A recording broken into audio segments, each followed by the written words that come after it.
Hola hermanos y hermanas, ¿cómo están? Bienvenidos una vez más a esta formación que tenemos en nuestra parroquia Santa Rita de Casia aquí en Iquique. Nos acompaña en esta ocasión el predicador colombiano Pacho Bermeo con esta dinámica que estamos realizando sobre la Pascua desde la salida de Egipto hasta el Pentecostés. Antes de pasar a la formación, te invito a que te suscribas al canal, a que nos des un like, a que hagas un comentario también y a que visites las otras dos formaciones que te voy a dejar acá abajo los links para poder realizarlas.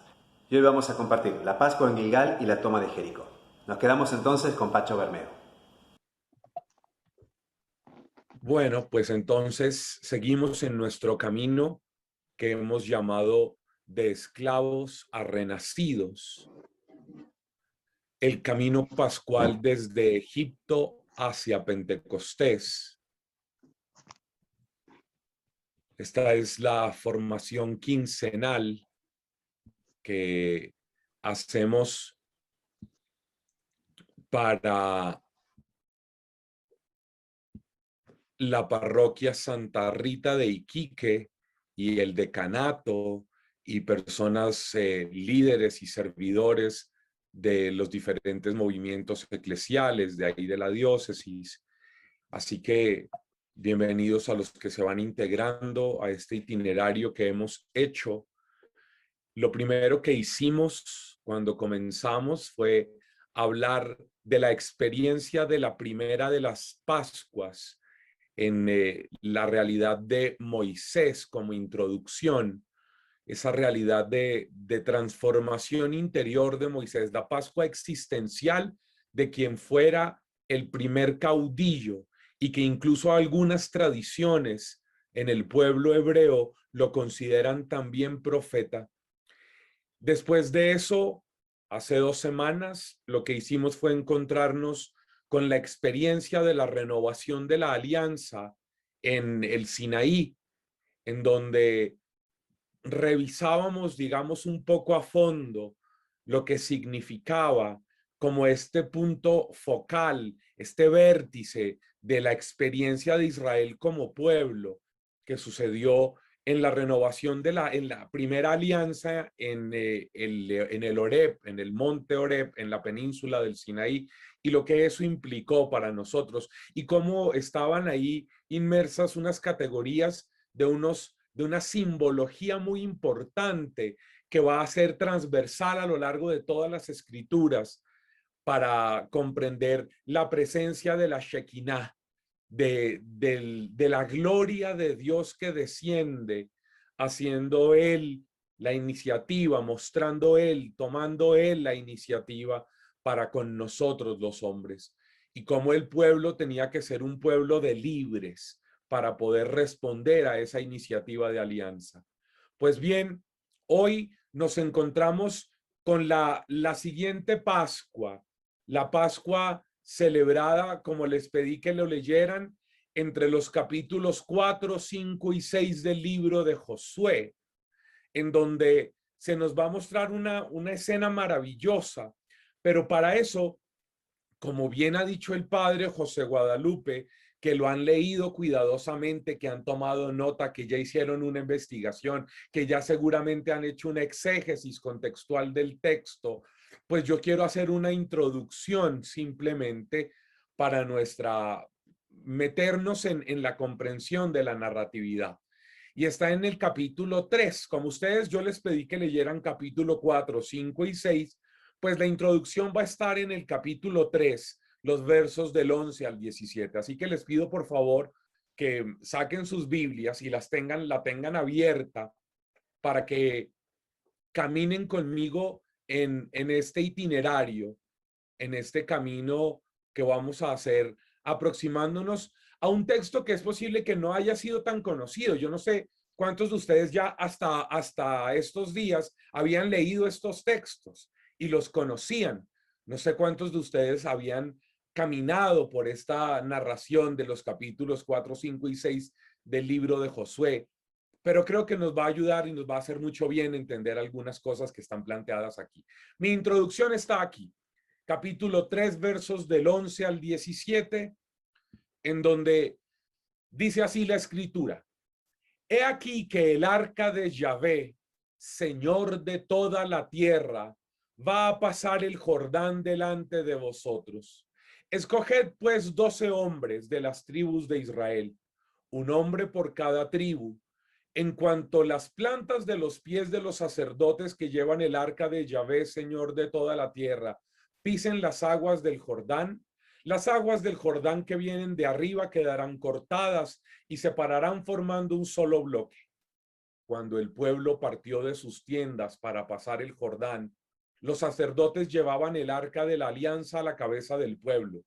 Y en cuanto los que llevaban el arca llegaron al Jordán, y los pies de los sacerdotes que llevaban el arca tocaron la orilla de las aguas, y el Jordán baja crecido hasta los bordes todo el tiempo de la siega, las aguas que bajaban de arriba se detuvieron y formaron un solo bloque a gran distancia en Adán, la ciudad que está al lado de Sartán, mientras que las que bajaban hacia el mar de la Arabá o mar de la Sal quedaron cortadas por completo.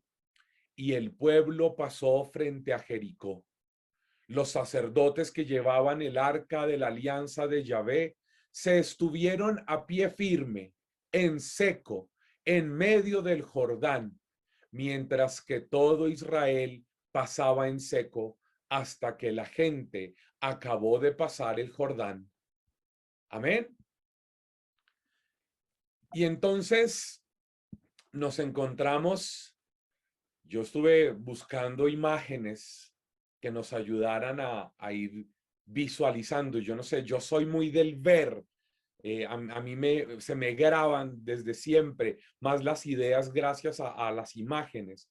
Y entonces en esta imagen ustedes empiezan a ver ya a un montón de gente que parecen aquí como hormigas, que ustedes las ven, que están en medio de un lugar en donde las aguas pareciera que se hubieran detenido con esas olas. Y entonces nos encontramos con el nuevo éxodo, porque ustedes saben, o no sé si lo sabían, que Dios abrió aguas varias veces para que el pueblo de Israel cruzara. No solamente las aguas del mar de Suf o del mar Rojo, como lo conocemos, saliendo de Egipto, sino aquí para la conquista de la tierra prometida. Todo esto es como el mismo itinerario.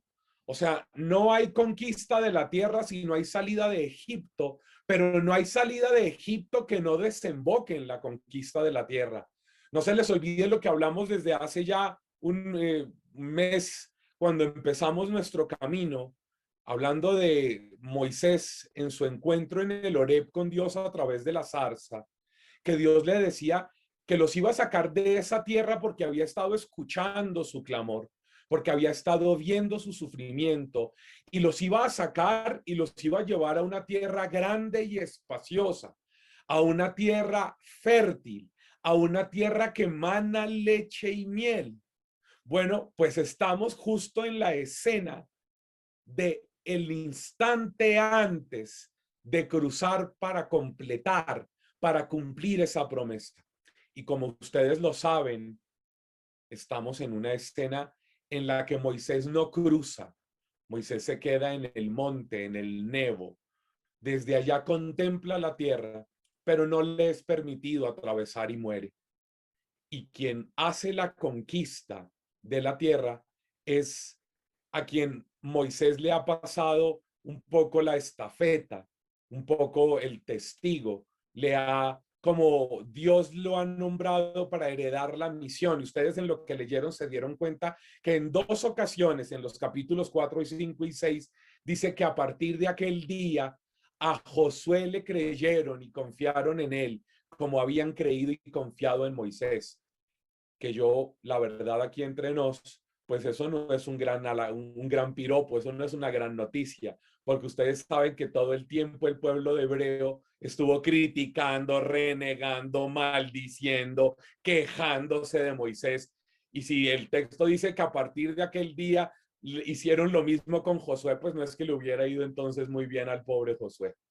Pero aquí nos encontramos con una nueva idea de éxodo, una nueva idea de transformación. Y es lo que nos va a presentar toda esta narración, en donde lo primero que se nos dice es que el arca de Yahvé va adelante. Pero también, no sé si se dieron cuenta, dice que como lo leyeron seguramente, para no preguntarles, para seguir obedientemente la instrucción del Padre, no voy a preguntarles para que ustedes no tengan que verse abocados a este examen oral. Entonces, como ustedes se dieron cuenta, el arca de la alianza en manos de los sacerdotes cruza adelante. Y cuando el pueblo de Israel se dispone a cruzar, los pies de los sacerdotes que llevan el arca de la alianza tocan la orilla y empiezan a retroceder y a detenerse las aguas al lado y lado del río. Pero cuando ustedes, yo no sé si se dieron cuenta, avanzan los sacerdotes con el arca de la alianza y se detienen en la mitad. Y cuando se detienen en la mitad, el pueblo de Israel empieza a pasar. Y está el arca de la alianza en medio del Jordán y el pueblo de Israel atraviesa por completo, sale al otro lado, cruza el río y los últimos en cruzar son los sacerdotes que llevan el arca de la alianza y entonces pareciera que Yahvé termina yendo detrás. Si ustedes se dan cuenta, el movimiento es muy significativo, es muy diciente, porque es Yahvé adelante, luego en el medio y luego custodiando la retaguardia. Es decir, Yahvé ha cuidado a la totalidad del pueblo hebreo. Yahvé ha permanecido sosteniendo al pueblo adelante, en el medio y atrás. Y esto es posible gracias a un compromiso de todos. Esta idea es muy importante, amigos, muy importante. Y es que ahora Dios le ha dicho a Josué que debe elegir hombres que representen a cada una de las 12 tribus, que los elija. Y ustedes se van a dar cuenta que esos hombres van a permanecer en la narración que leyeron hasta el capítulo 6, que van a tener un papel significativo.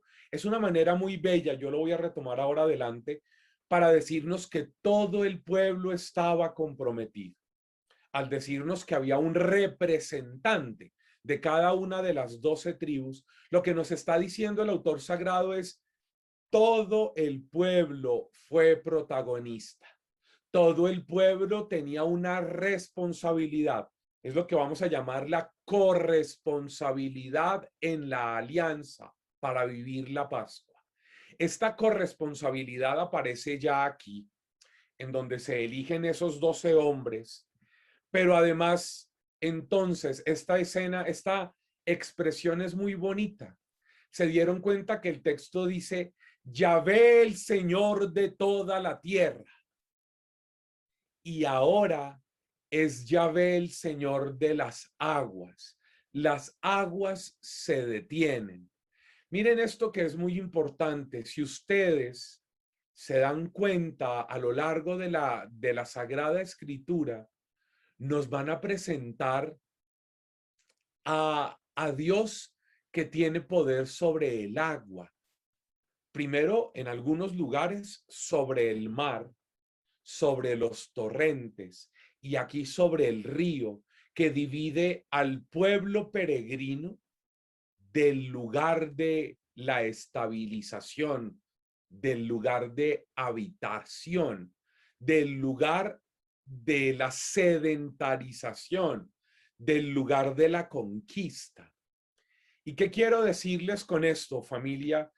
Es que para el pueblo, para las sociedades de Oriente y de Medio Oriente, en esta comprensión antigua, como en esta cosmovisión, no se les olvide, yo se los dije hace un tiempo, que el agua, el mar, los ríos caudalosos son la simbología del mal, de la maldad, del Hades, del Sheol, del lugar donde habita la muerte. Es por esto, queridos amigos, no se les olvide que Jesús, en un par de escenas, calma la mar, la tempestad, y camina sobre ella, y en otra hace que los puercos del capítulo 5 del Evangelio de Marcos se ahoguen en el mar. Es la manera en la que los autores del Nuevo Testamento nos cuentan que Jesús es soberano sobre la tierra y sobre el mal, sobre la muerte, sobre la herida, sobre el dolor, sobre todo aquello que va a poner en riesgo la vida humana. Y aquí nos han dicho dos cosas. Yahvé, el Señor de toda la tierra, es el que con su presencia en el arca detiene, hace que se abran unas espuertas a lado y lado en cada uno de las riberas del río Jordán. Entonces no solamente Yahvé cuida al pueblo, adelante, en medio y atrás. No solamente el pueblo tiene que hacer su parte de corresponsabilidad para seguir al pie de la letra las órdenes que le ha dado el mismo Yahvé a través de Josué, sino que ahora nos cuentan que Dios mismo detiene el agua, detiene el caudal. Además, yo no sé si se fijaron que este texto tiene unos detalles muy bonitos. Nos dice que el río baja muy caudaloso en tiempo de la siega. Es para contarnos que este no era un charquito, que este no era un riachuelo, sino que esto era en esa época, en ese momento en el que está en un río caudaloso. Una cosa muy fuerte, es decir, para exacerbar lo que nos está diciendo del poder de Yahvé. Este es un Dios que es poderoso, que ya lo vieron haciendo grandes prodigios con el Mar Rojo o con el sostenimiento del pueblo a lo largo del camino. ¿Se acuerdan que hablábamos de la nube de fuego, de la columna de humo, de cómo hubo un sustento con maná, con codornices, con agua de la roca, con presencia de Dios que los va acompañando, que los va sosteniendo? Bueno, aquí nos siguen diciendo que es el mismo Yahvé el que hace que se detengan las aguas. Y entonces, ahora sí, todos pasaron. Miren esta escena para que se tengan una pequeña imagen de lo que es la compañía de Dios en medio del pueblo. Esta es la idea del arca. Esta es una idea muy bonita. Es Dios que está dejándose cargar en manos humanas, pero que es Él, es Dios el que decide, el que dirige, el que orienta, el que va como un GPS, como un GPS, conduciendo al pueblo, pero es el pueblo el que tiene que caminar. Y entonces aquí nos presentan, no se les olvide que el Arca de la Alianza, ahí era donde los hebreos creían que estaba la presencia de Dios. Y es hermoso porque no han tenido templo. El templo es una construcción posterior cuando ya se radican en la tierra. Este es un Dios, el Dios Yahvé, no se les olvide que es el que habita en el pueblo. El templo de Dios es el pueblo. El templo de Dios son las historias humanas. El templo de Dios son los seres humanos que caminan, que no se paralizan. Son los seres humanos que hacen un itinerario. Son los pueblos que perseveran para vivir como libres. Óiganme bien, no hay experiencia de la presencia de Dios si los seres humanos no hacen su camino por construirse en libertad. La libertad es el valor fundamental del pueblo de Israel y de nosotros como pueblo cristiano. No se les olvide lo que ha dicho Ya previamente el apóstol Pablo, cuando nos cuenta que para ser libres nos liberó Jesucristo. Es decir, el valor fundamental de la Pascua, de todas las Pascuas, es la experiencia de la libertad. A eso le hicimos gran énfasis cuando hablamos de la alianza en el Horeb, de la alianza en el Sinaí, de cómo solo los libertos, los que han sido liberados, pueden responder, pueden tomar decisión, pueden contestar a la iniciativa de Dios. Bueno, pues esta imagen es una imagen bella.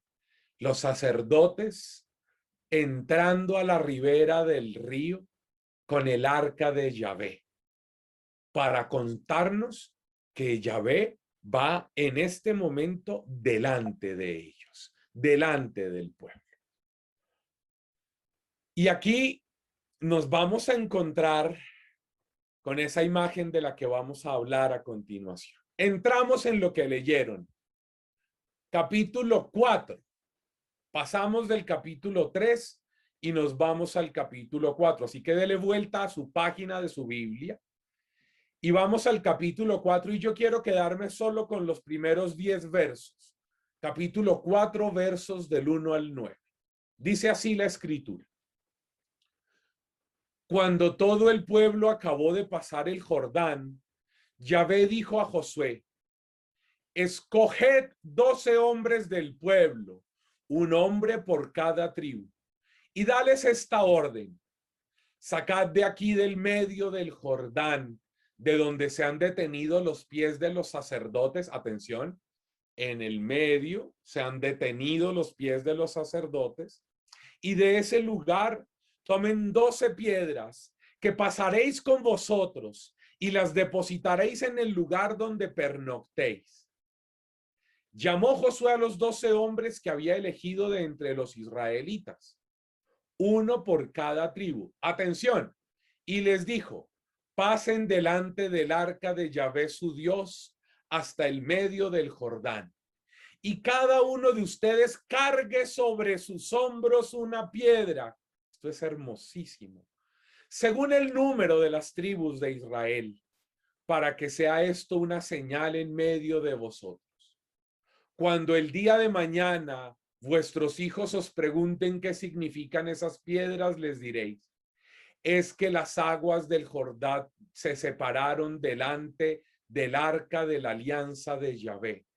Cuando atravesó el Jordán, las aguas del Jordán se separaron. Estas piedras serán para los israelitas memorial para siempre. Así lo hicieron los israelitas según las órdenes de Josué. Sacaron 12 piedras del medio del Jordán, según el número de las tribus israelitas, como había mandado Yahvé a Josué. Las llevaron al lugar donde iban a pasar la noche y las depositaron allí. Y Josué erigió 12 piedras en medio del Jordán, donde habían pisado los pies de los sacerdotes, portadores del arca de la alianza, y allí están todavía hasta el día de hoy. Qué belleza esta narración, querida familia, porque es la construcción del altar. Miren esta imagen, una imagen también bien ilustrativa, en donde vimos a los sacerdotes con el arca de la alianza pasar delante de todos. Según la narración del capítulo 4, versos 1 al 9, los sacerdotes se detienen en la mitad. Manda llamar Josué a los 12, pero si ustedes se dan cuenta, dicen, y el pueblo de Israel tomó las piedras. Es todo Israel, como se los decía, representado en los 12 que fueron elegidos. Toman estas piedras y se vieron el tamaño que decía las piedras, piedras que debían ser cargadas sobre los hombros, no piedritas de las que ustedes cogen en el río o frente a una laguna para lanzar y hacer onditas. No, no, no. Estas son rocas, rocas que deben ser cargadas encima de los hombros. Y ahora pasa el pueblo de Israel. Y por eso es que ustedes ya no ven en esta escena, es una idea bonita, ya no ven a los sacerdotes, porque ¿dónde están los sacerdotes? ¿Dónde está el arca? Ya ustedes ven adelante solamente un montón porque los sacerdotes con el arca se quedaron en el medio hasta que pasó todo el pueblo y luego serán los sacerdotes con el arca los que pasen de último. Por eso les he hecho la imagen, la secuencia, para que podamos entender cómo es que el pueblo experimenta el paso de Dios. Escuche, el paso, la Pascua. Es que lo que aquí estamos viendo es la Pascua. ¿Cuál es la Pascua que se celebra? Pues la Pascua, así como se celebró la Pascua del Mar Rojo, aquí estamos viéndonos, preparándonos para celebrar la Pascua del Jordán, el paso del Jordán, el pueblo que atraviesa, que hace pesar del río Jordán, de lo último que les impedía para entrar a la tierra. Y aquí nos vamos a encontrar entonces con la descripción que es muy bella lo que nos ha dicho este texto de cómo los 12 hombres que fueron elegidos, que representan al pueblo, a las 12 tribus, toman 12 piedras, ¿sí?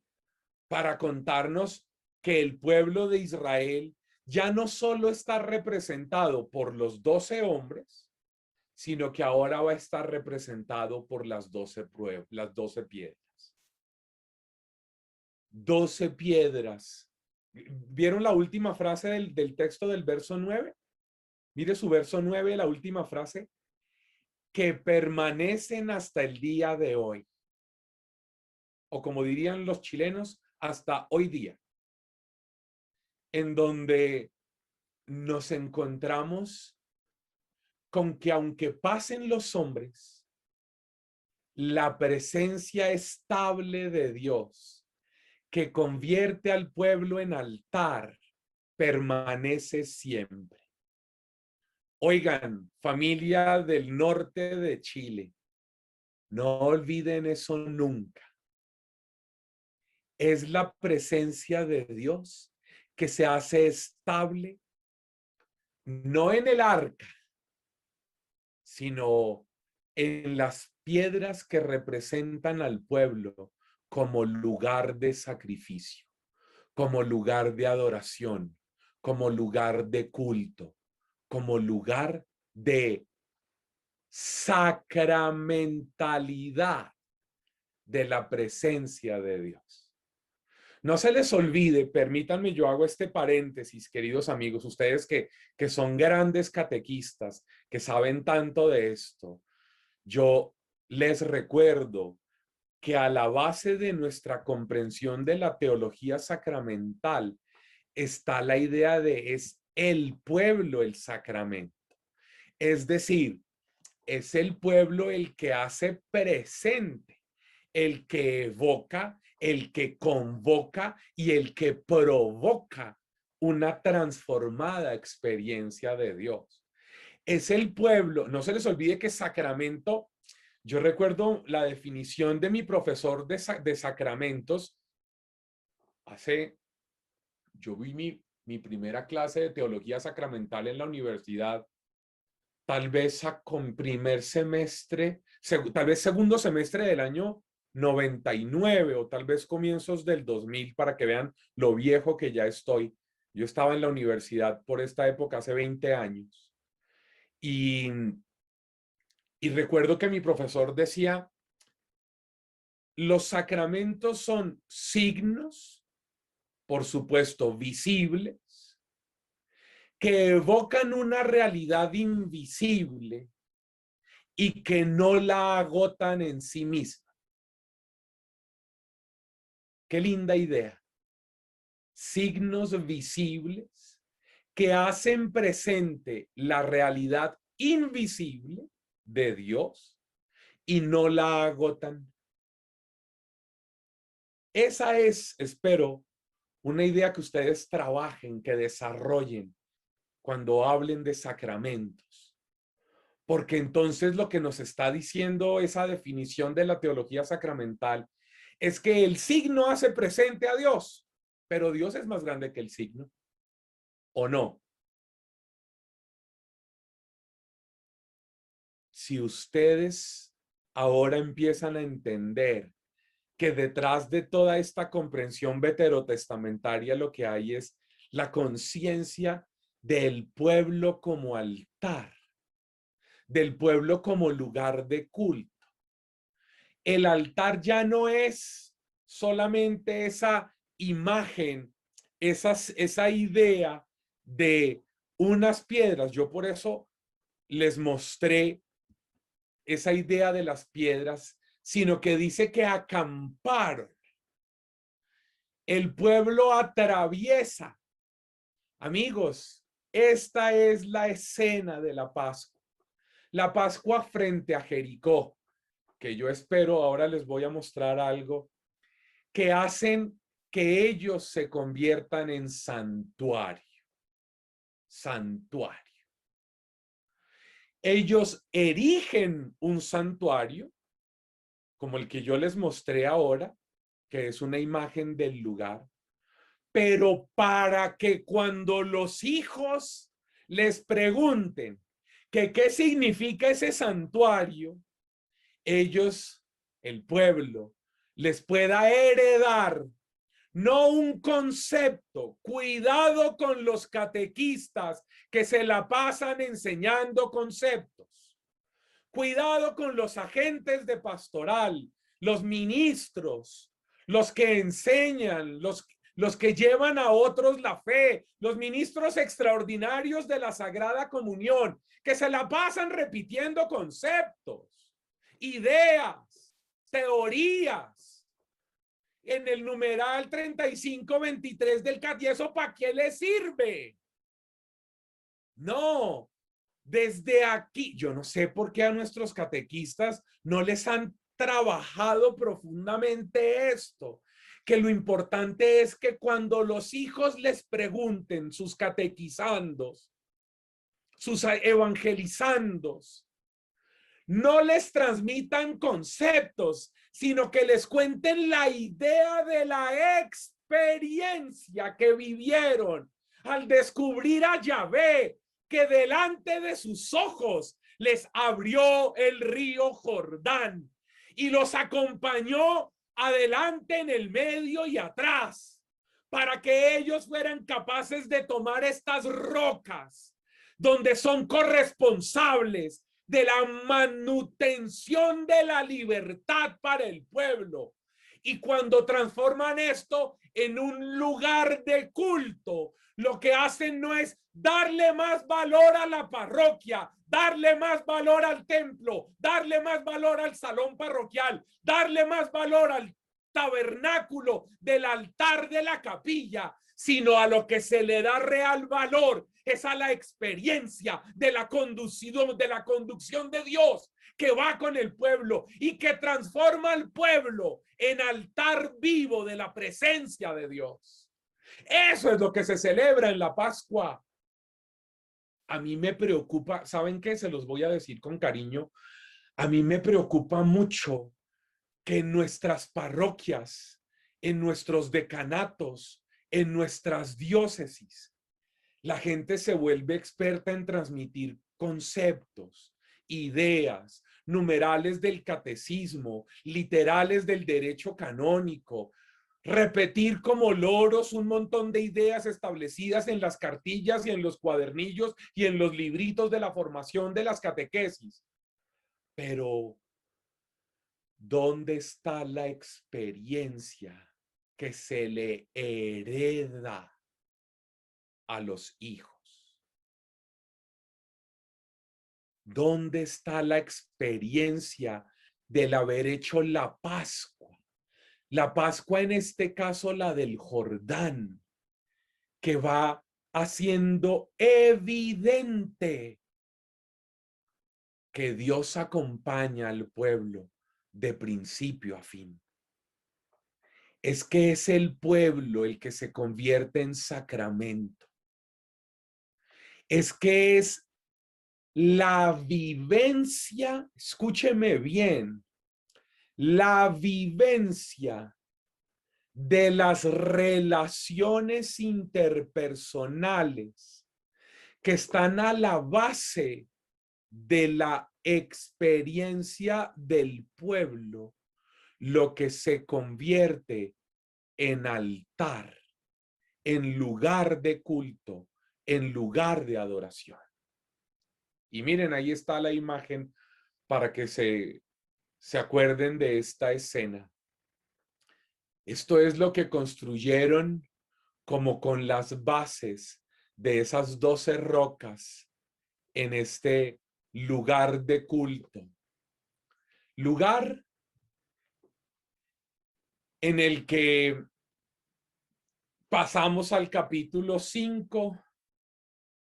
Denle la vuelta a su página. Miren por favor su capítulo 5. Y en el capítulo 5 ya nos vamos a encontrar con otras cosas, con otras descripciones de la experiencia. Como yo sé que ustedes ya lo leyeron, pues yo no les voy a volver a leer, pero quiero que revisen cómo ese capítulo 5 comienza con una orden que le da Yahvé Dios a Josué. El capítulo 5 al comienzo tiene una descripción bien bonita. ¿Se dieron cuenta? Que dice algo así como, cuando oyeron todos los reyes de los pueblos que habitaban en el lugar, a oriente y a occidente, de los pueblos hacia el mar también, que Yahvé Dios había secado las aguas del Jordán delante de los israelitas hasta que pasaron todos, el corazón de esos reyes, de esos pueblos, desfalleció y les faltó el aliento ante la presencia de los israelitas. ¿Sí comienza así el capítulo 5? Díganme si no es hermoso que el texto dice que ellos se sintieron morir, que estaban ya agonizando porque se enteraron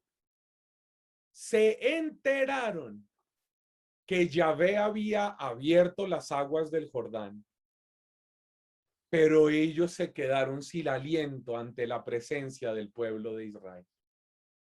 Es el pueblo de Israel el que se hace ahora presencia de Dios.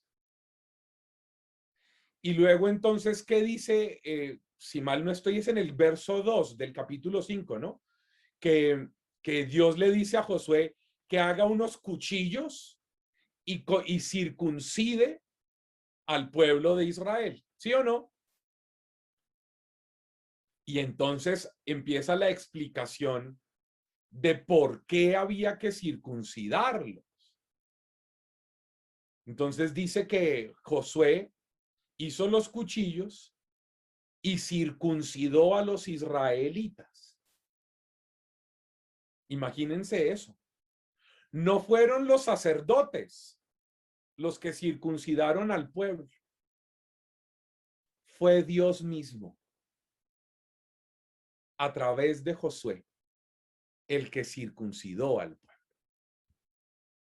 Óiganme, amigos, no pierdan de vista los detalles. ¿Saben qué? A mí me angustia que nosotros los católicos leemos los textos y pasamos de largo, como si no estuviéramos descubriendo lo que está pasando en lo que va narrando el autor sagrado. Josué hizo cuchillos y circuncidó a los israelitas. Y eso suena extraño, porque se supone que esa circuncisión, lo habitual, lo lógico, es que la hicieran los sacerdotes o los levitas. Josué es un caudillo, Josué es un guerrero, y él está circuncidando al pueblo. Esta es la respuesta del pueblo a la iniciativa de la alianza establecida en la Pascua del Jordán. Es el pueblo el que, representado por Josué, tiene un encuentro con Dios. Dios en Josué y el pueblo en Josué. Es la mediación, Hannah, es la mediación de Dios con el pueblo, que hacen alianza de circuncisión. Es el pueblo ahora el que dice, yo estoy dispuesto a poner en sus varones, no olviden que esta es una mentalidad de una sociedad como las antiguas, una sociedad androcéntrica, una sociedad patriarcal, en donde la forma de mostrar que yo le pertenezco a Dios, ellos lo hacían a través de la marca en los prepucios de los varones, diciendo, Dios es mi dueño. Yo, pueblo, le pertenezco a Dios. ¿Y por qué había que hacerlo? Si ustedes siguen leyendo el capítulo 5, nos cuentan una cosa muy interesante, y es que para ellos, para los hebreos, 40 años dura una generación. Los que habían sido circuncidados al salir de Egipto, dice el capítulo 5, ya murieron. No son ellos los que van a entrar a la tierra. Son la siguiente generación. ¿Saben qué está diciendo eso? Que no sirve que otro haya hecho alianza por mí, sino que debo hacerla yo. Esta idea es muy importante en la teología bíblica. De nada sirve, por eso es que si ustedes leen esto, me voy a permitir un furcio teológico, es como yo lo llamo.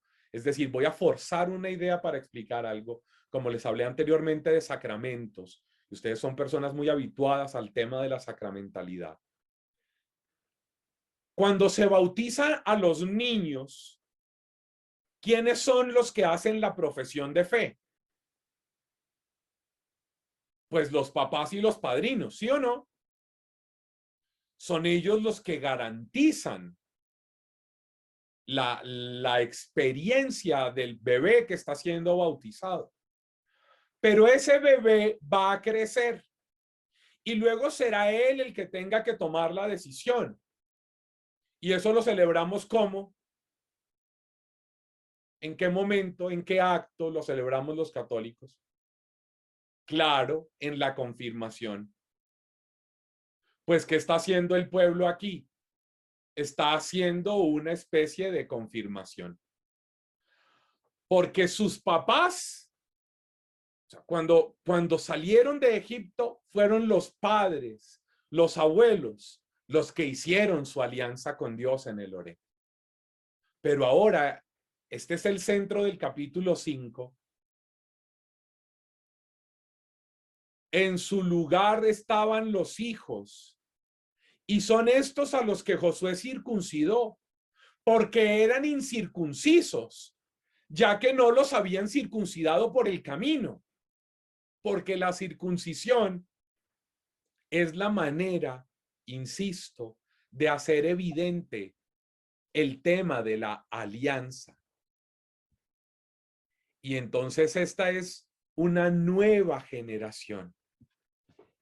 Y es esta nueva generación la que debe hacer su circuncisión, es decir, la que debe mostrarle a Dios que está dispuesto a responder a la iniciativa de Dios, y solo lo hacen siendo libres. Atención, este es un lugar, miren la foto, miren la foto que tienen en su imagen en su pantalla. Este es un lugar que para mí es muy bello, muy interesante, muy bonito, que se llama Qasr al-Yahud.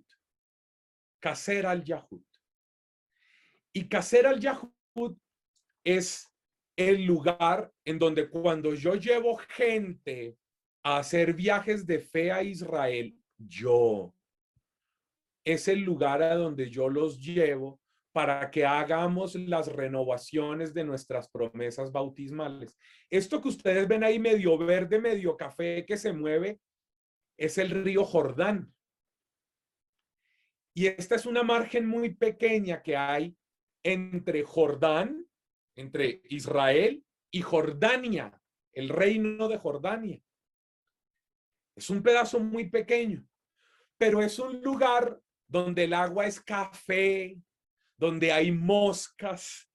No es el lugar más bonito, pero es el lugar más, digamos, cercano geográfica e históricamente a estas dos escenas, a la escena del cruce del pueblo de Israel y a la escena del lugar donde Juan el Bautista estaba bautizando, que son más o menos en el mismo lugar, en lo que ellos llaman, ¿vieron lo que dice el texto? Frente al valle de Jericó. Frente al valle de Jericó. ¿Se dieron cuenta cuando lo leyeron? Esto, mejor dicho, yo espero que si algún día hacemos vamos a decirle al padre José Guadalupe que si se anima a organizar un viaje de fe cuando retomemos a nuestra normalidad, cuando podamos volver a viajar y que podamos hacer un viaje de fe yendo a Israel, a Tierra Santa por lo menos, y que podamos juntos, yo los voy a llevar ahí. Miren, yo me comprometo a hacer yo un sacrificio y es detenerme arriba en Yardenit, en Galilea, en donde está todo el lugar del turismo para que se tomen la foto, se pongan una manta blanca, se metan al agua y ahí compren agua del Jordán embotellada y les roben como 3 euros por cada botellita de agua y todas esas cosas para que vayan y se saquen la foto allá. Yo estoy dispuesto a sacrificarme, ir y verlos, hacer eso. Pero yo los voy a llevar aquí, a Kaser al-Yahud, al lugar en donde está todo también dispuesto para que ustedes allá hagamos y veamos al Padre José metido en el agua, haciendo nuestros renovación de promesas bautismales, porque este es el lugar frente a esto. Yo les puse entre comillas oprobio, oprobio. Es lo que traduce la palabra Gilgal, Gilgal, que es como se llama, si ustedes vieron su Biblia, es como se llama el lugar donde pusieron el altar. Oprobio. ¿Por qué? Porque dice el texto una frase hermosísima, que este es el lugar, los israelitas, voy al texto, verso 9, por favor, del capítulo 5. Miren el verso 9 y 10. Después de que circuncida Josué a todo el pueblo, se quedan ahí hasta que se curaron, hasta que cicatrizaron, porque imagínense el dolor para los varones de lo que les esperaba en el capítulo 6, tenían que recuperarse de la cicatrización. Y dijo Yahvé a Josué, verso 9 del capítulo 5, mire su Biblia. Hoy he quitado de encima de ustedes el oprobio de Egipto. Por eso se llamó aquel lugar Gilgal hasta el día de hoy. Gilgal, la palabra Gilgal en arameo significa Dios ha quitado nuestro oprobio, nuestra maldición, nuestra carga, nuestra esclavitud, nuestro sufrimiento, nuestra angustia, nuestro dolor, nuestro llanto, nuestra tristeza. Ah, qué bello celebrar esto en la octava de Pascua. Gilgal, Dios ha quitado el oprobio de Egipto. Es decir, solo hasta este instante, cuando el pueblo es circuncidado y acampan en Gilgal, pueden decir, experimentamos la salida de Egipto. No es libre el que sale de Egipto, es libre el que lleva su roca a cuestas hasta que la transforma en signo de libertad. ¿Saben cómo dijo Jesús eso? El que quiera ser discípulo mío, que venga detrás de mí, cargue con su cruz cada día y me siga. ¿A dónde? A transformar la piedra, la cruz, en un altar de liberación. Por eso es que muy acertadamente el cura José Guadalupe se le ocurrió hacer en esta época un estudio de la Pascua, desde estas Pascuas del Antiguo Testamento hasta caminar hacia Pentecostés. Porque si uno no entiende esto, no entiende lo que celebró la semana pasada en el Triduo Pascual. Infortunadamente, yo me atrevo a decir que más del 80% del mundo católico no ha entendido esto. Por eso yo creo que ustedes tienen ahora el privilegio y la responsabilidad de entender y de darle una nueva comprensión a lo que la gente vive, a lo que la gente celebra. Miren, yo espero no escandalizarlas y escandalizarlos con esto que voy a decir, pero a mí me genera mucha angustia, mucha preocupación, mucho malestar el que en las parroquias, no sé cómo sea en la de ustedes, en las de ustedes, se trabaja con un gran esmero preparando la cuaresma y los colores morados y la corona y las cosas y la decoración del triduo pascual y tanta vaina el triduo pascual y pasa la vigilia pascual y se quita todo y ya como si nada, ahora sí sigamos como éramos antes. Cuando el tiempo más importante no es el de la cuaresma. Porque la cuaresma no es más que una preparación. El tiempo más importante es la cincuentena pascual. Pero solo entiende el valor sublime de la cincuentena pascual quien ha comprendido lo que está detrás en la teología, que es esto que venimos haciendo. Porque cuando ustedes lleguen conmigo a celebrar la fiesta de Pentecostés, la solemnidad, van a poder entender por qué hemos hecho este camino. Gilgal, Dios quitó de nosotros nuestro oprobio, nuestra maldición, nuestra carga, nuestra esclavitud. Así deberían llamarse los grupos, las comunidades. Gilgal. Y en medio de esta escena es donde se celebra la Pascua, como ya se los dije. La Pascua que se sella. No se les olvide que ya lo vimos en la sesión anterior. La Pascua que muestra la iniciativa de Dios separando las aguas del Jordán. La respuesta del hombre caminando, tomando piedras, construyendo altar o construyéndose como altar y circuncisión. Dios que toma la iniciativa y el pueblo que responde. Pero atención, amigos, aquí hay un salto cualitativo que yo creo que no podemos perder de vista. ¿Se acuerdan cuando hablamos de la alianza en el Horeb, en el Sinaí, que respondió Moisés a nombre del pueblo? que Moisés decíamos que tenía un gran estado físico porque subía al monte, escuchaba a Dios, bajaba al monte y le hablaba al pueblo, escuchaba al pueblo y subía al monte y le hablaba a Dios, le contaba a Dios y volvía a escuchar a Dios y volvía y bajaba al monte. Yo me imagino que Moisés a la tercera dijo, no, ya. Y ahí va con él Aarón. Con Aarón termina esa escena, ¿se acuerdan?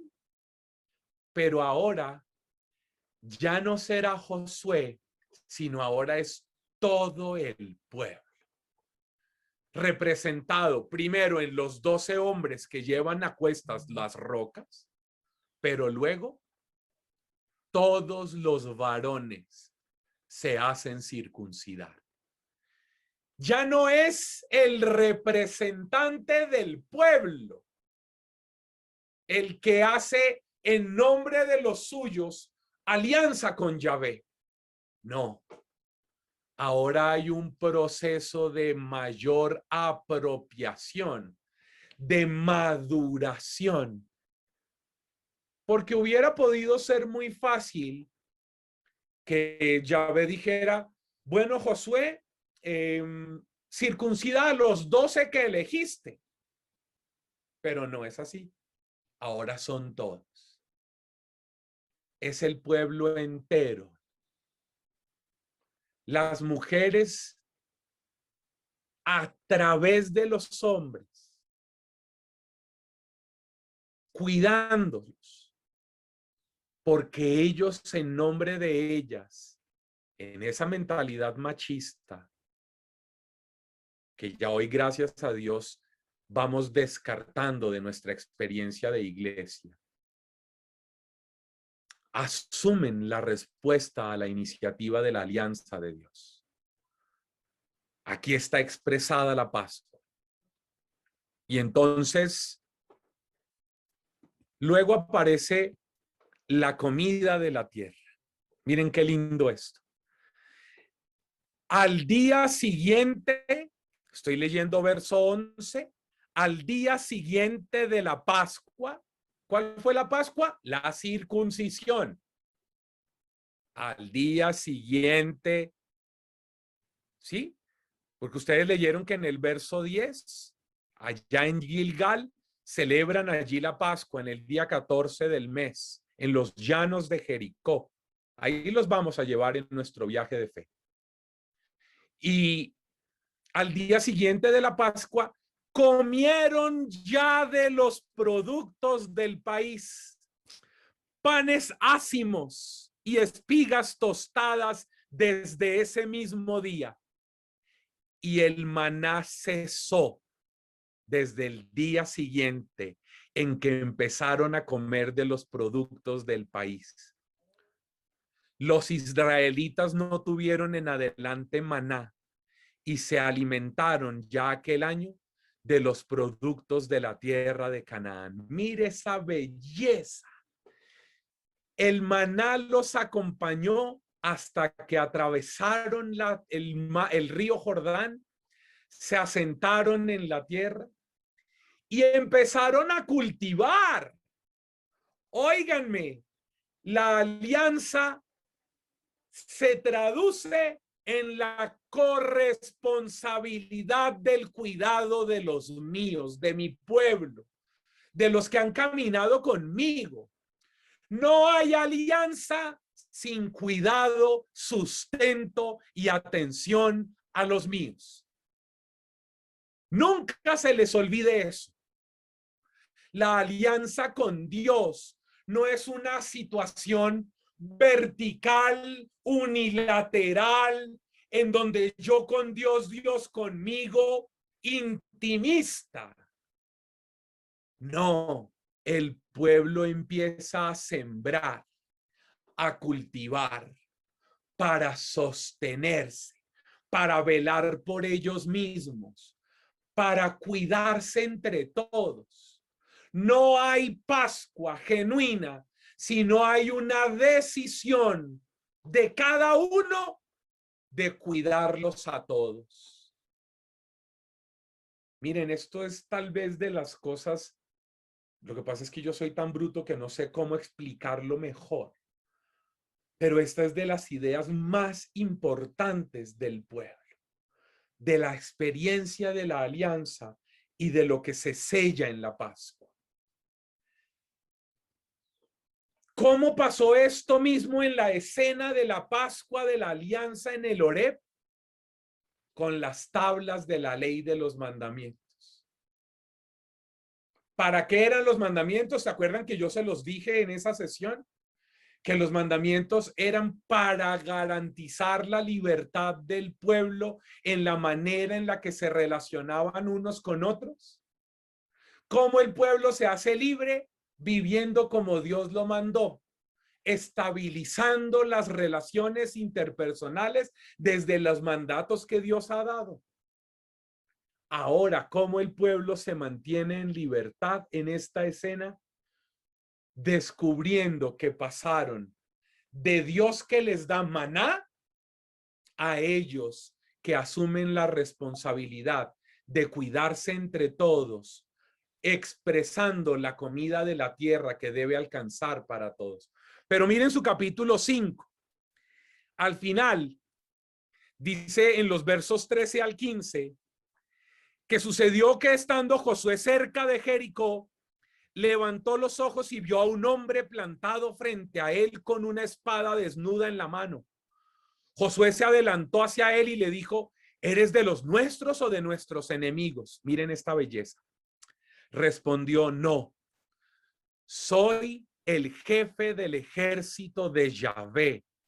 Acabo de llegar. Cayó Josué rostro en tierra y le adoró y le dijo: ¿qué le dice mi señor a su siervo?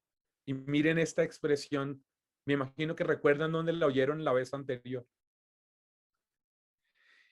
El jefe del ejército de Yahvé respondió a Josué: quítate las sandalias de tus pies, porque el lugar en que estás es sagrado.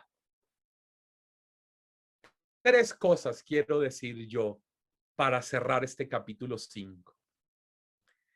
Retomando lo que hablé de cuando Yahvé mismo a través de la zarza le dijo a Moisés esto mismo. ¿Ustedes sabían de esta segunda expresión? ¿Sabían antes de leer este texto que Dios le había dicho a alguien que se quitara las sandalias otra vez? Pues ahora, en la tierra prometida, la tierra en la que ellos han acampado, la tierra que ellos han cultivado, la tierra de la que están comiendo ahora sus productos, la han convertido en tierra sagrada. La tierra se hace sagrada, no por la presencia de este ángel, el rey de los, el jefe de los ejércitos de Dios. No, no es los pies pisando la tierra de esta presencia de Dios que es el jefe del ejército la que hace que la tierra sea sagrada. No, es el pueblo atravesando el Jordán, tomando las rocas, haciéndose altar, construyéndose en Gilgal, labrando la tierra, circuncidándose. Es esta comprensión de pueblo la que ha hecho que la tierra ahora sea tierra sagrada. Amigos, ustedes son los que hacen sagrada la tierra.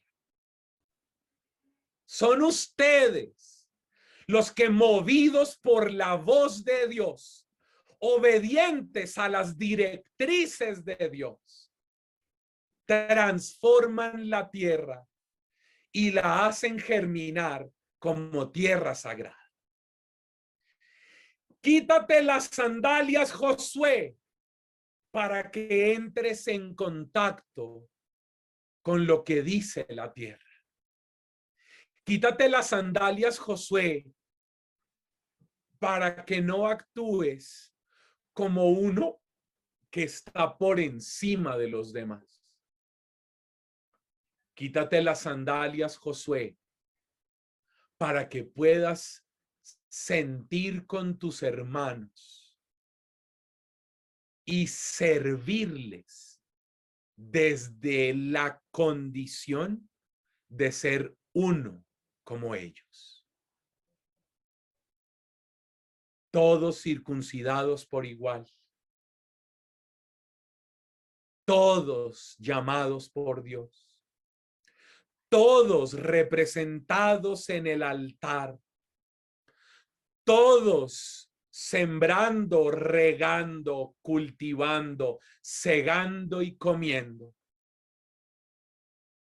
Todos haciendo de la tierra una vivencia sagrada. Y terminemos. Vamos al capítulo 6. Quiero parar. ¿Hasta aquí hay alguna pregunta para que después no digan que yo no dejo tiempo para las preguntas?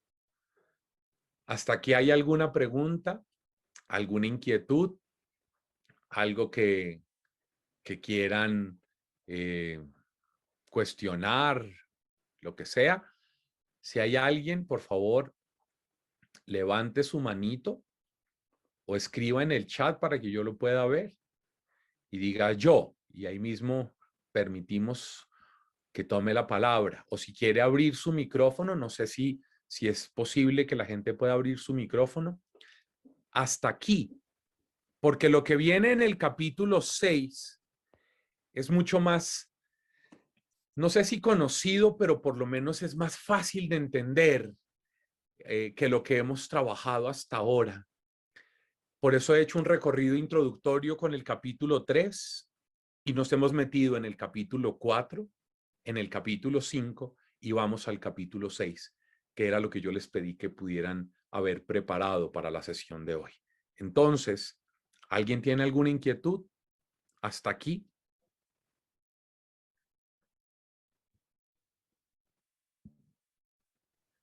Parece que no, Pacho. Bueno. ¿Me hace una pequeña intervención? Sí, por supuesto. Mira, hay una aclaración que hacer para mí, porque si bien es cierto, todos fueron circuncidados, los que están siendo circuncidados esta vez fueron los herederos de los primeros circuncidados. Y eso también tiene una simbología que me gustaría que tú la explicaras. Bueno, no sé si no fue suficiente lo que dije, y es que la alianza no se hereda, sino que cada uno debe asumir su responsabilidad dentro de la alianza. Y es que, por eso yo les hablaba, les hacía como una especie de paralelo entre cuando se bautiza un niño y cuando ese niño crece y hace su confirmación. Porque es que la generación que salió de Egipto no es la misma que entra a la tierra prometida, porque en la mentalidad del pueblo, en la mentalidad de la historia de Israel, una generación dura 40 años. Por eso cuando ustedes escuchan el número 40 en la Biblia, se está hablando de toda la vida, de todo un número cerrado, de que pasó una generación, de que fue transformado, de que lo que viene es nuevo, 40. Y entonces al presentarnos esto el texto, lo que nos dice es que los que salieron de Egipto murieron en el camino y no entraron a la tierra. Los que entran a la tierra es un nuevo pueblo. Es el nuevo pueblo que tiene que encontrarse con el Dios que se revela novedosamente, pero que tienen ellos que hacer su propia respuesta. Ellos que tienen que hacer su propia consagración. Ellos que tienen que responder a la iniciativa de la alianza que ha tomado Dios al abrir el agua del Jordán, al conducirlos. Pero ahora estos que se circuncidan son los que se autoeligen para responder a ese llamado. Te lo voy a decir en palabras de Jesús. Permíteme hacer este salto al Nuevo Testamento. Cuando Jesús en el capítulo 3 del Evangelio de Marcos y en otros lugares dice que muchos son los llamados, la traducción en griego no es la que la gente se aprendió de memoria mal aprendida.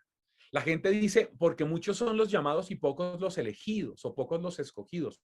Es una respuesta equivocada. Es una traducción equivocada.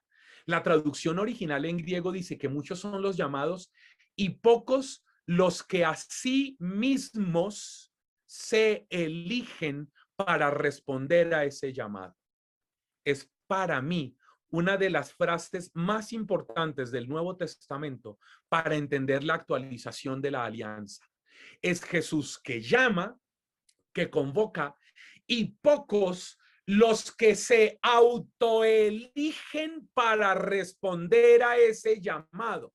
No es que Jesús llamó a muchos y eligió a unos pocos con los que él tenía mayor feeling y eran sus preferidos, y como una rosca, decimos en Colombia, de los predilectos. No, esa es una mala comprensión a partir de una mala traducción. No, muchos, y el original dice todos son los llamados, pero pocos los que a sí mismos se autoeligen para responder a ese llamado. Eso es lo que está sucediendo en este texto, y es que Dios los llamó a todos, todos pasaron, él iba adelante, en medio y atrás hasta que el último pasó. Pero no basta con atravesar el Jordán, es necesario llevar las rocas sobre sí y hacer el altar en el Gilgal, en donde después de eso, cada miembro del pueblo, nunca mejor utilizada la palabra miembro, acepte ser circuncidado para que puedan entonces ahí hacer presente que ellos han aceptado tener a Yahvé como su Dios y ser ellos propiedad de él. Ese es el sentido de la alianza y de la Pascua. Por eso tiene que haber una renovación del pueblo, y el acto que lo simboliza es la construcción del altar, es la circuncisión y el trabajo de la tierra. ¿Me estoy haciendo entender? Bueno. Terminemos pues entonces entrando al capítulo 6. Por favor, miren su Biblia en el capítulo 6, denle la vuelta a la página y vamos ahora a Jericó. Ellos estaban en el valle de Jericó, ¿se acuerdan? Ahí acamparon. Allá frente a ellos está Jericó. Es Gilgal desde donde están. Han atravesado el río. Se han establecido. Han cultivado. Han comido. Cesó el maná de la infancia del pueblo, en donde papito Dios les daba la papita en la boquita y entonces ellos solo abrían la boquita y comían.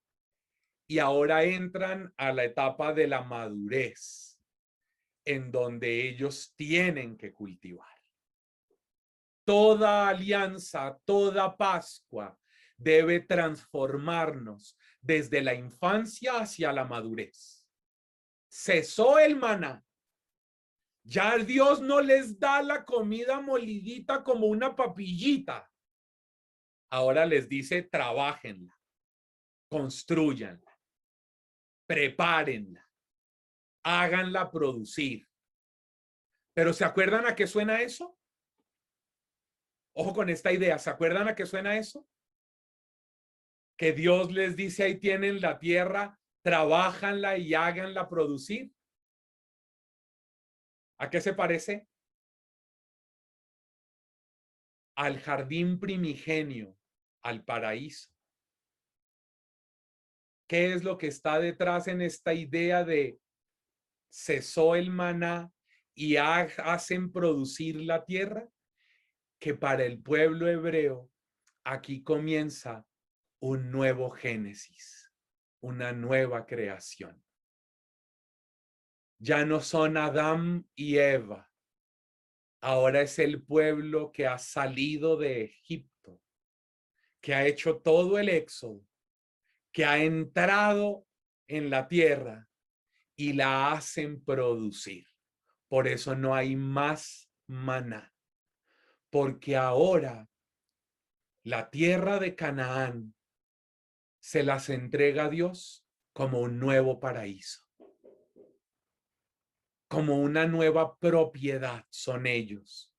Ellos son ahora como un nuevo Adán, como una nueva Eva, que van a hacer producir la tierra. ¿No fue eso lo que le dijo a Adán y a Eva cuando los hizo? Que cultivaran e hicieran producir la tierra, que la fecundaran. Y es lo que han hecho ellos. ¿Me entienden lo que está pasando en esta narración? Es una cosa maravillosa. La teología que está detrás de esta narración es una cosa hermosísima. Y uno lee el texto como si le estuvieran contando una historia de un conquistador que llegó a América y entonces echó a los indios, los mató y ya. No, no, no, no, esto es la Biblia. Esto no es la narración de un libro de historia. Lo que hay detrás de esto no es lo importante de las historicidades, sino de la teología que está subyacente en los textos. Es muy importante que ustedes dimensionen esto.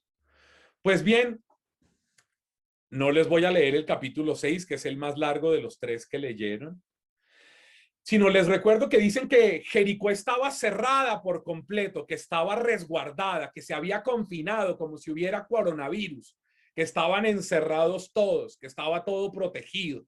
Nadie salía ni entraba, como hoy en mi país, que desde ayer a las 8 de la noche tenemos las grandes ciudades del país en donde nadie entra ni nadie sale. Estamos en aislamiento, tratando de mitigar un poco este tercer momento de la pandemia, esta tercera ola epidemiológica.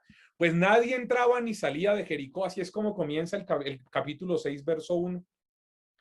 Y Yahvé le dijo a Josué, mira, yo pongo a Jericó y a su rey en tus manos, porque ahora lo que hay que hacer es que no basta con hacer cultivar la tierra, sino que hay que destruir la capital que simboliza todo aquello que está en contra de Dios. ¿Cómo lo dice su Biblia? Yo no sé cómo lo diga su Biblia. La Biblia de Jerusalén dice, utiliza varias veces la palabra anatema, lo que está en contra de Dios. No basta con hacer producir la tierra, sino que ahora hay que acabar con aquello que está en contra de Dios, lo que es anatema. Ustedes y todos los hombres de guerra rodearán la ciudad dando una vuelta alrededor, y así lo harán durante 6 días. Y el arca debe ir adelante, los sacerdotes y las trompetas, el pueblo, y deben dar 6 vueltas en silencio. ¿Se dieron cuenta? A mí me llama la atención que hay lugares en donde los movimientos o las parroquias hacen dizque el cerco de Jericó, pero se la pasan hablando todos los días y gritando y cantando, cuando el texto dice que ellos debían dar las 6 primeras vueltas en silencio. En silencio. ¿Por qué? Porque, como ustedes lo vieron en el capítulo 5 al inicio, era la presencia del pueblo la que hizo que se llenara de angustia y le faltara el aliento al rey. Y luego dice, 7 sacerdotes llevarán del arca del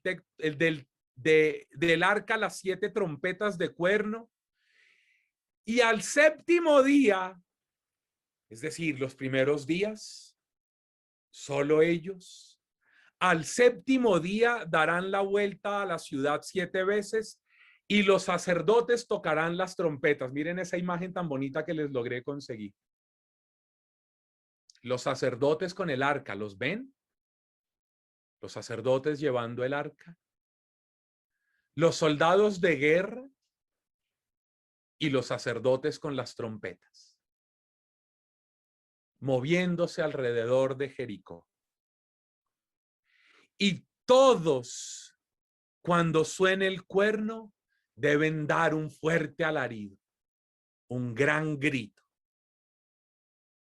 Prorrumpirán en un alarido y el muro de la ciudad se vendrá abajo y el pueblo se lanzará a conquistar, a destruir todo lo que simboliza a aquello que está en contra de Dios. No se les olvide que en esa época, esa es la mentalidad que se tiene de Dios, ¿no? Yahvé Sebaot, el Dios del ejército, de los ejércitos, el Dios guerrero, el Dios que manda a matar a todos. Esto es una imagen terrible. Por favor, no aceptar a pie juntillas, por favor, no aceptar al pie de la letra, por favor, no aceptar literalistamente esto, porque no falta el loco que va a salir a matar a hombres, mujeres y niños, a todos, como dice el texto, porque Josué en el capítulo 6 dice que Dios mandó a pasar a espada a hombres, mujeres y niños. No sea bruto, no sea mensa. Nosotros no leemos la Biblia así, nosotros no leemos literalistamente ningún texto. Por eso lo que tratamos de hacer es encontrar los contextos para hacer nuestras comprensiones. Pero permítanme decirles esto. Ustedes tampoco pueden andar a fuerza de violencia, tratando de destruir con sus ideas, con sus murmuraciones, con sus comentarios, con sus cagüines, dicen los chilenos, destruyendo la vida de los demás, porque a usted le parece que son muy pecadores, porque a usted le parece que sus pensamientos en contra de los suyos son una amenaza para la recta moral o para la recta doctrina. No, cuidado. Cuidado, porque siempre Dios es capaz de sacar de entre el mal el bien. Y es por eso que cuando cae el muro de Jericó y cae la ciudad y la conquistan y acaban con todo aquello que va en contra de Dios, atención que ese es el sentido, acaben con el anatema, con lo que es anatema, con lo que está en contra de Dios, pero salven a Rahab y a su familia. No olviden eso. Así es como termina el capítulo 6. Entren en la casa de ¿quién? De una prostituta, Rahab. Todos esos que se sienten superiores moralmente a los demás de las parroquias, porque es que yo leo la Biblia, yo rezo el rosario, yo voy a misa, yo tengo grupo de oración, yo soy catequista, yo tengo, yo soy de títulos, yo soy de cargos, yo soy ministro extraordinario, yo soy agente de pastoral, yo soy, y ustedes son gente inconversa. Ustedes los que se la pasan en no sé qué, ustedes los que van a carretes, ustedes, en cambio nosotros. ¿Y a quién salvó Dios de este lugar? A una puta, a una prostituta. ¿A quién salvó Dios? Y es más, cuando ustedes lean la genealogía de Jesús, en el capítulo 1 de Mateo, esta mujer va a ser nombrada como parte de la historia de salvación. Oigan, familia de Iquique, familia del norte de Chile,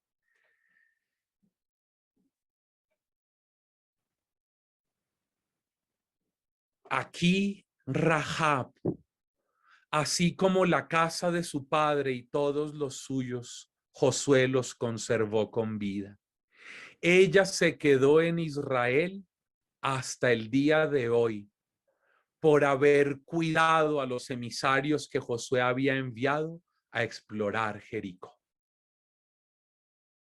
Una alianza en donde se destruye lo que va en contra del querer de Dios y se salva, se rescata, se cuida a aquello que, aunque pareciera moralmente condenable, Dios está cuidando para sacar salvación en medio de esa realidad. Y el camino del pueblo en silencio, el arca, las trompetas, los sacerdotes, es como una nueva liturgia en donde el pueblo se muestra como lugar de presencia de Dios. Ellos, los consagrados, ahora son la revelación de Dios que hace presencia para que nosotros podamos comprender el sentido de nuestra revelación, de nuestra alianza, de nuestra Pascua.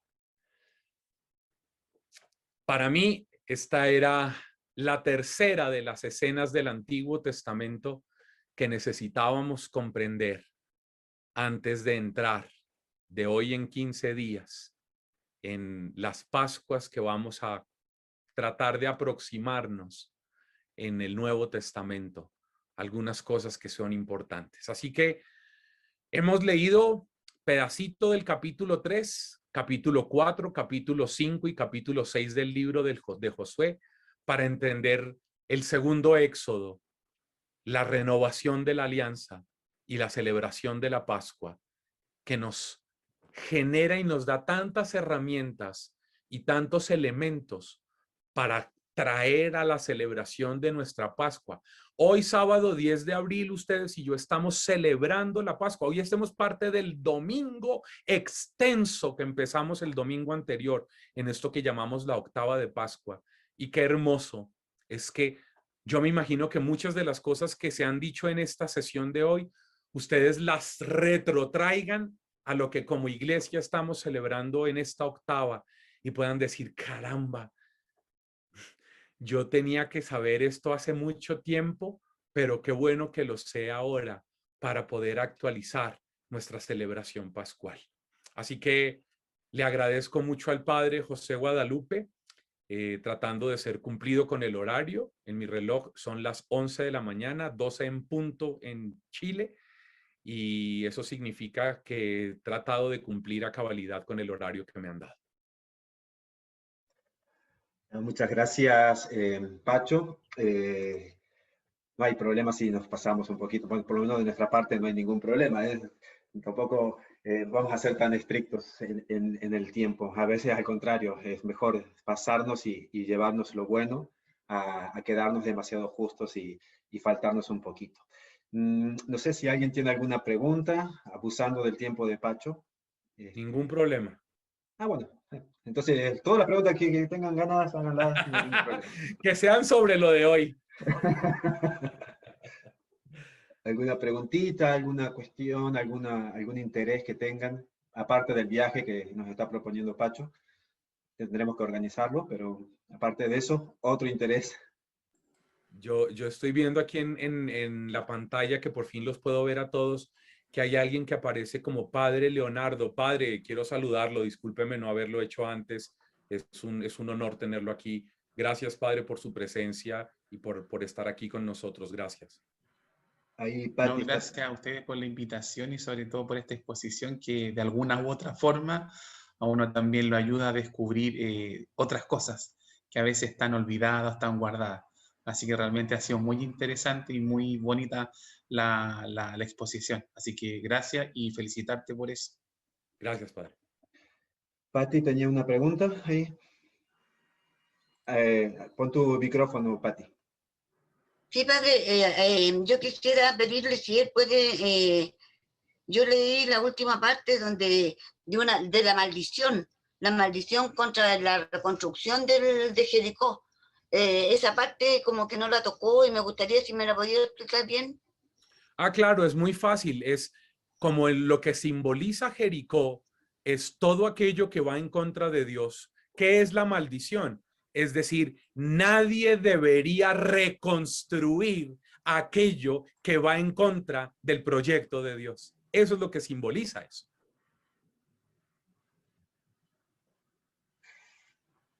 ¿Quedó claro, Pati? Ya, perfecto. ¿Alguien más?